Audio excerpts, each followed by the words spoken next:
¿Alguna vez nos hemos preguntado de dónde viene la Biblia, cierto? Bueno, pues no es tan simple como pensar en un solo libro. Es algo mucho, mucho más complejo y fascinante. Hoy vamos a desentrañar sus orígenes para entenderla como lo que de verdad es, una auténtica biblioteca antigua. Y claro, la pregunta que casi siempre surge es esta.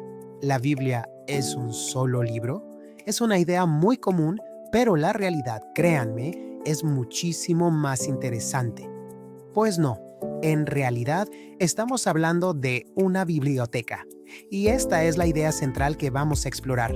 Pensar en la Biblia como una colección de libros nos abre la puerta para entender su estructura, su increíble diversidad y su larguísima historia. Para que nos hagamos una idea de la magnitud, esta biblioteca contiene nada menos que 66 libros distintos. Pensemos en eso un momento. No son capítulos, son libros completos, cada uno con su propio estilo, su propósito y su contexto histórico. Y ya eso hay que sumarle que fue escrita por aproximadamente 40 autores diferentes a lo largo de un montón de siglos. Esto ya nos da una pista de la variedad de voces y perspectivas que vamos a encontrar aquí dentro. Pero quizá el dato más impresionante es que toda esta colección se escribió a lo largo de unos 1500 años. Imaginen la cantidad de historia, de cambios culturales, de imperios que nacieron y cayeron durante todo ese tiempo. Es alucinante. Ok, entonces, si es una biblioteca, ¿cómo se organiza? Pues podemos imaginar que tiene dos grandes estantes, dos secciones principales. Vamos a ver cómo se dividen.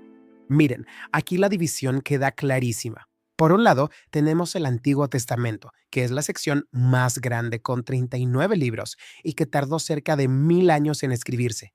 Y por el otro, el Nuevo Testamento con 27 libros, pero que se escribió en un periodo mucho más cortito, de unos 50 años. Menudo contraste. Y si algo nos muestra la riqueza de esta biblioteca, es la diversidad de sus autores. O sea, no era un grupito de eruditos encerrados en una torre. Para nada. Había líderes como Moisés, reyes como David y Salomón, un director de coro como Asaf y hasta un escriba como Esdras. Cada uno aportó su visión única del mundo. Bien, ahora cambiemos un poco el chip. ¿Y en qué se describían estos libros? Porque claro, no existía el papel como lo conocemos. Las páginas de la antigüedad eran algo, bueno, muy diferente. Al principio se usaban materiales duros como tablas de arcilla o piedra, como vemos aquí a la izquierda. Eran súper duraderos, sí, pero nada prácticos. Con el tiempo, se fue pasando a materiales más flexibles, como el pergamino, que se hacía con piel de animal y permitía crear los rollos que vemos a la derecha. Pero sin duda, uno de los materiales estrella fue el papiro. Era, por así decirlo, el papel común de la época. Se fabricaba a partir de una planta que crecía en las orillas de los ríos, sobre todo del Nilo. Era mucho más ligero y barato que el pergamino. Y el proceso para hacerlo era fascinante, pura artesanía. Primero pelaban los tallos, luego ponían las tiras en capas, unas encima de otras cruzadas. Después las machacaban con un mazo para que la savia de la planta las uniera. Y al final la hoja se alisaba, se dejaba secar y listo, ya tenían una página para escribir la historia.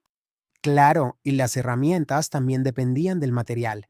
Se usaban cinceles para grabar en piedra, pero para el papiro o el pergamino lo normal era usar plumas hechas de caña y una tinta a base de carbón y resina. Ok, ya vimos los autores y los materiales. Pero esperen, que a esta biblioteca le falta otra capa de complejidad y riqueza: los idiomas. Porque no fue escrita en una sola lengua. Los textos originales de la Biblia se escribieron, de hecho, en tres idiomas antiguos distintos: hebreo, arameo y griego, y cada uno tiene que ver con diferentes épocas y secciones de la colección. En esta tabla lo podemos ver perfectamente. El hebreo fue el idioma principal para casi todo el Antiguo Testamento. El arameo, que era como un primo hermano del hebreo, se usó para algunas partes específicas de esa misma sección. Y finalmente, el griego fue el idioma en el que se escribió todo, absolutamente todo, el Nuevo Testamento.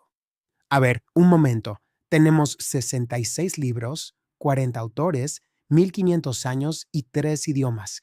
La gran pregunta es, ¿cómo es posible que todo esto se mantenga unido? ¿Hay algún hilo conductor? Pues según las fuentes, la respuesta es que sí. Hay una historia que se va revelando poco a poco. El concepto que une todo este universo se conoce como revelación progresiva. La idea es que la historia no se cuenta toda de golpe, sino que se va desplegando paso a paso, libro a libro, a medida que la historia humana avanza. De hecho, una de las fuentes lo dice así. Es una revelación paso a paso de una historia, su gran propósito moviéndose a través de las edades. O sea, la idea es que a pesar de la diversidad de autores y épocas, hay un solo diseño que va conectando cada libro de esta biblioteca. Y esto no es solo teoría, ¿eh? Los mismos textos lo van mostrando.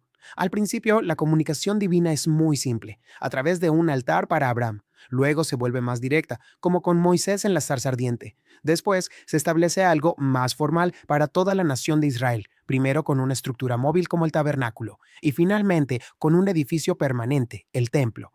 Cada etapa se construye sobre la anterior, revelando un poco más cada vez. Y todo esto nos lleva a una reflexión final. Si empezamos a ver la Biblia no como un solo libro, sino como lo que es una biblioteca diversa, pero unificada por una historia que se va revelando progresivamente, ¿cómo podría eso cambiar nuestra manera de leerla e interpretarla? Es algo para pensar.